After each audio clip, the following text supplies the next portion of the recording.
Here are some questions to begin with. Why did Jesus happen when he happened? Why then and why there? Or, put it more broadly, why did two separate movements, the Baptist movement of John, the kingdom movement of Jesus, happen in the 20s, first century, in the 20s, in the territories of Herod Antipas, son of Herod the Great? Why then? Why there? Another way of putting it. Why is there so much fishy stuff in the Gospels? Why are we always hearing about boats? With the Sea of Galilee, let's begin there. Why the Sea of Galilee? Why boats? Why fishes? Why fishers? Why are all the major followers of Jesus from small fishing villages on the Sea of Galilee? Think of Mary of Magdala, the major fishing village on the Sea of Galilee before the foundation of Tiberias. Think of Peter and Andrew.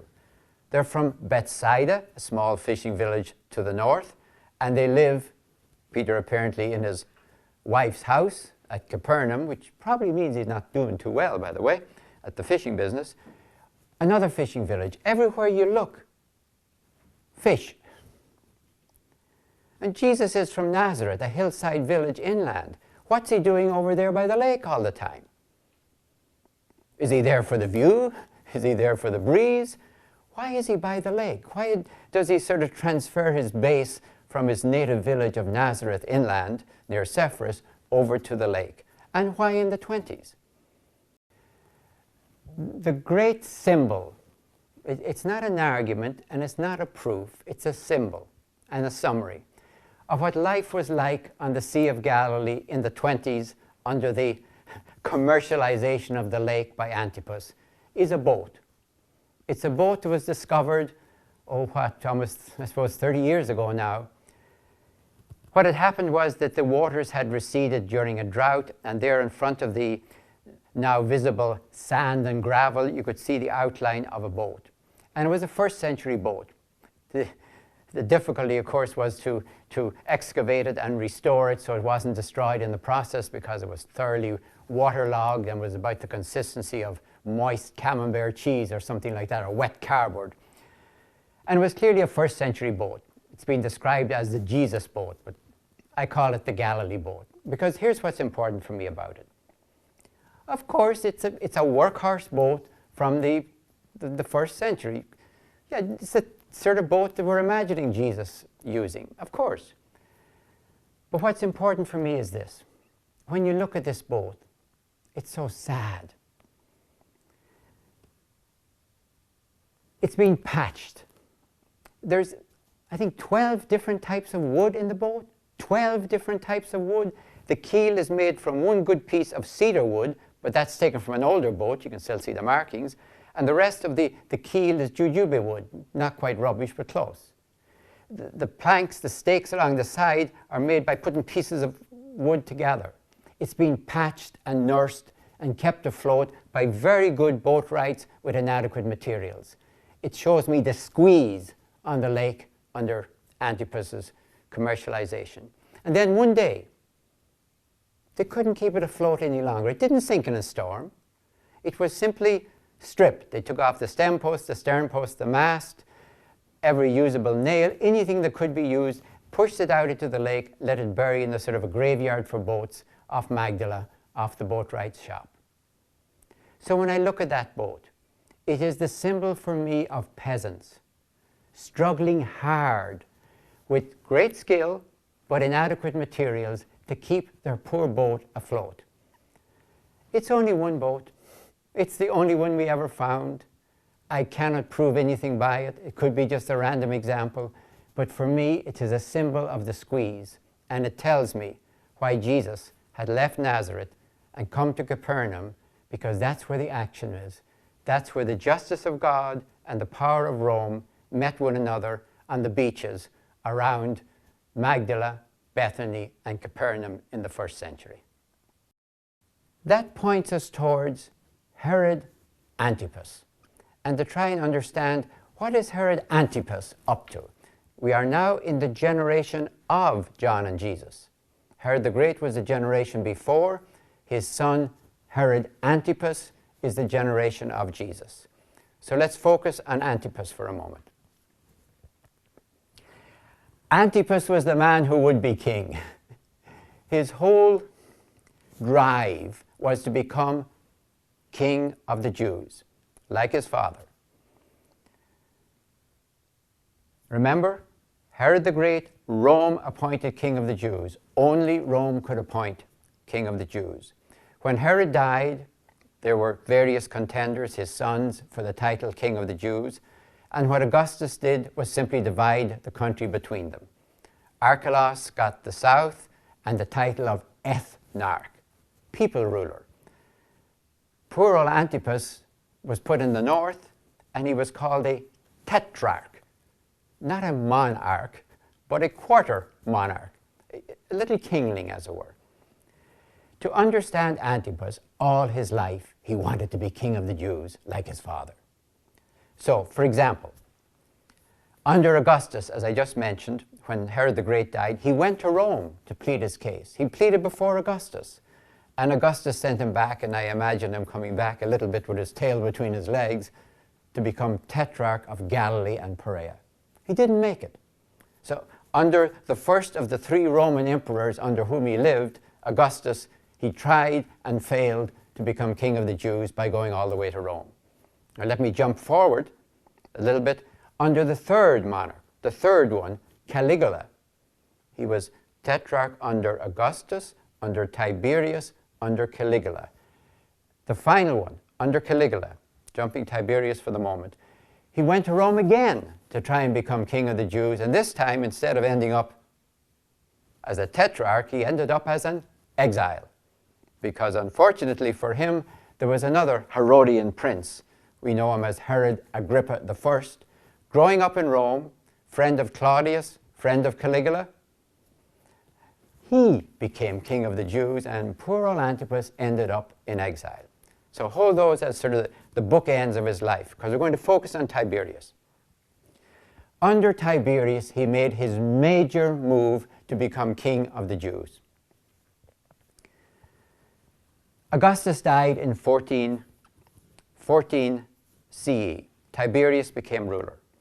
And to understand what's going on in the generation of Jesus, focus on Antipas and his move under Tiberius to become king of the Jews. What would he have to do to become king of the Jews? Well, he'd have to, first of all, up his tax base in Galilee. He would have to persuade his Roman masters, look how well he did in Galilee. Just think how well he'd do if we gave him the whole country. So he has to up his tax base. But he can't up his tax base with peasants who are pretty much living at subsistence level and push them into revolt, because that's the fastest way to become a next tetrarch. So how does he up his tax base but not push his peasants into revolt? So that's his first problem. There'll be a second problem we'll see in a minute. So his first problem is up my tax base without pushing my peasants into revolt. How do I do that? Here is my capital at Sepphoris. It's a beautiful city, small but very elegant. It's rich valleys all around it. I have learned how to multiply the loaves. I think I'll learn how to multiply the fishes. I got it, says Antipas. I can commercialize the lake. That's it. I can't push much more out of the land. My peasants are at subsistence level. What about the lake? That's what I'll do. I'll build a new capital city. Now, that's a sort of an extraordinary thing. You don't go around building new capital cities, short of an earthquake or something like that, ruins your old position. Why would you shift your capital city, say, 20 miles to the east? That's a huge expense, and it's going to annoy everyone. Think of your aristocrats who have a nice suburban villa outside Sepphoris. They're not going to like this move. Lots of people are going to dislike this move. There had to be a big reason for it. He's going to build a new capital city on the lake. He's going to call it, of course, Tiberias. That's like his father made Caesarea for Caesar Augustus, he will make Tiberius for Tiberius. But that doesn't explain where. It would have been a lot less expensive to have changed the name of Sepphoris to Tiberius, put up a beautiful triumphal arch or whatever in honor of the new emperor. He didn't have to do all of this unless he has a bigger goal in mind. He's over at the lake to commercialize the lake. And he's going to be right there with the city. Now, try and imagine what that does to the fishers on the lake, to the peasant fishers who probably were able to own their boats, launch their boats, beach their catches without probably particular new taxation. Now all of a sudden, you're probably going to be taxed to own your boat. You're probably going to be taxed on your catch, and you may have to sell it to his fish factories. He's going to have salted fish. He's going to have dried fish. He's going to make that execrable fish sauce that the Romans loved called garum. He's going into the export business. And this is not good news for peasant fishers who've made part of their livelihood on the land and part of their livelihood on the lake. So start to imagine why Jesus is over there by the lake. He's there because that's where the action is. That's where the problem is. That's where Romanization comes down to a piece of beach, as it were. It comes down to the fishes. So hold on to that. That's the first important thing about his program. But there's a second thing. Remember what Herod the Great did to appeal to his Roman masters? He built Caesarea, of course. To appeal to his Jewish subjects, he improved the temple with that great court of the Gentiles. So Antipas is always watching daddy, as it were. He's watching his father. It's another of those cases maybe of the son who wants to be as good or better than his father. Always a dangerous goal, by the way. So what do I do for my Jewish subjects? Okay, the tax base and the fishes, no, that's for the Romans. What do I do for my subjects? What did my father do? Herod the Great had tried to forge a relationship, remember, with the Hasmonean dynasty, which had been rejected by the Romans in favor of the Herodians. Herod the Great had married a Hasmonean princess called Mariamne. Later he executed her, but he was trying to keep some relationship between the Herodians and the Hasmoneans. So the great solution, the second great solution for his Jewish subjects of Antipas, is to find himself a Hasmonean princess and marry her. And the available one is the one we know as Herodias. And Josephus says he fell in love with Herodias, and maybe he did. I don't know what he fell into, but he fell into the most correct political move he should make. He needed a Hasmonean connection. He needed a Hasmonean princess, and he got the granddaughter of the beloved Mariamne. He married Herodias. Now he's got the two things going for him. He's made his move to become king of the Jews on two fronts. On the one front, he's upping his tax base by commercializing the lake.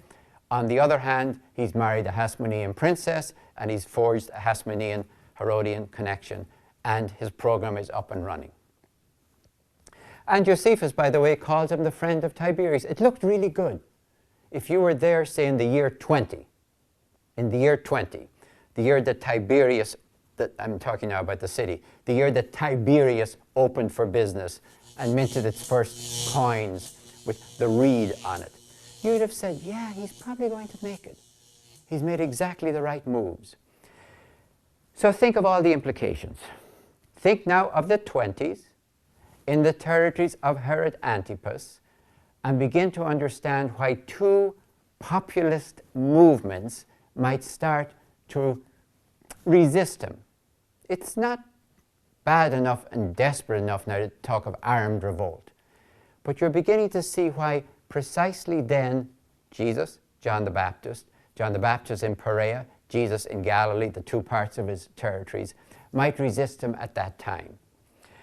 And we're beginning to see why people might be ready for that message.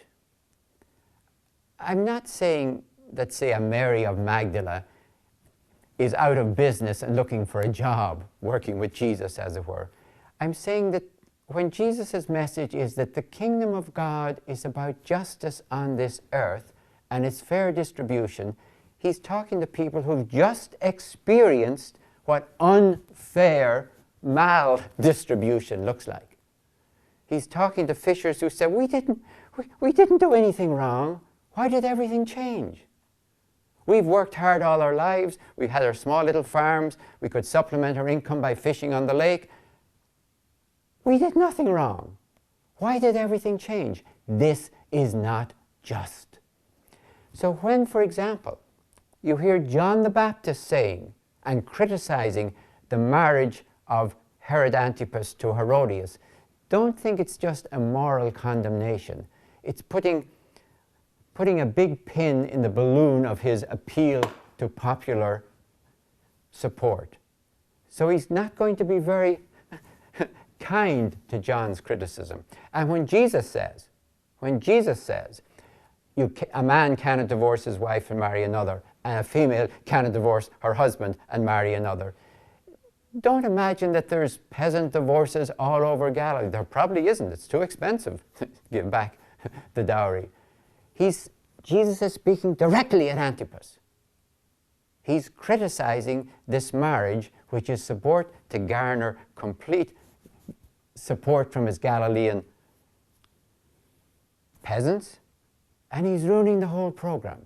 So, we're beginning to see then, why did the Baptist movement of John, the kingdom movement of Jesus, happen precisely in the territories of Herod Antipas in the 20s?